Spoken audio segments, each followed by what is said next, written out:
Hello everyone, तो હું ફરીથી આવી ગયો છું એક નાનકડું વિડીયો લઈને। તો આ ટ્રેનિંગ વિડીયોની અંદર આપણે જોઈશું કે અકાઉન્ટમાં કેશ રિસીવની એન્ટ્રી કઈ રીતે કરી શકાય। તો તે માટે આપણે સૌથી પહેલાં જઈશું પેમેન્ટ ઓપ્શનની અંદર।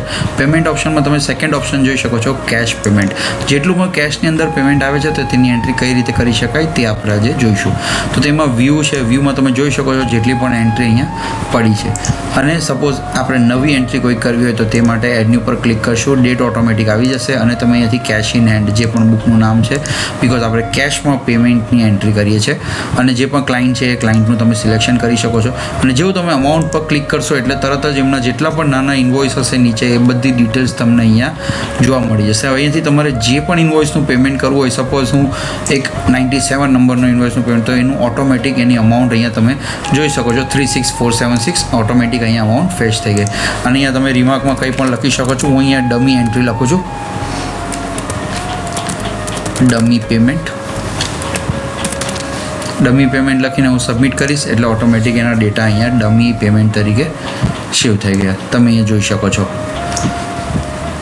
હવે આ જ એક નવી પણ રીત છે જ્યાંથી તમે ઇઝીલી અને વેરી ફાસ્ટલી તમે એની એન્ટ્રી કરી શકો છો।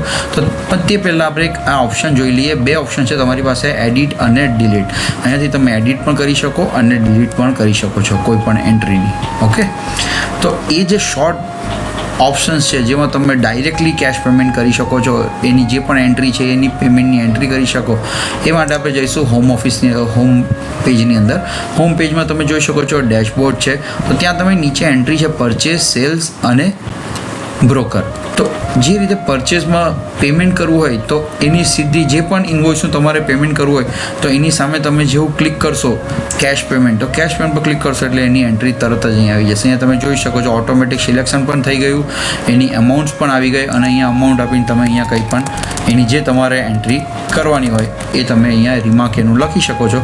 રિમાર્ક લખીને જેવું તમે સબમિટ કરશો, પણ સબમિટ કરવા પહેલાં તમારે બુક નેમ સિલેક્ટ કરવું જરૂરી છે। બુક નેમ સિલેક્ટ કર્યા પછી સબમિટ કરશો એટલે એનું પેમેન્ટ પણ અહીંયા તમે જોઈ શકો છો, અહીંયા એનું પેમેન્ટ થઈ ગયું છે।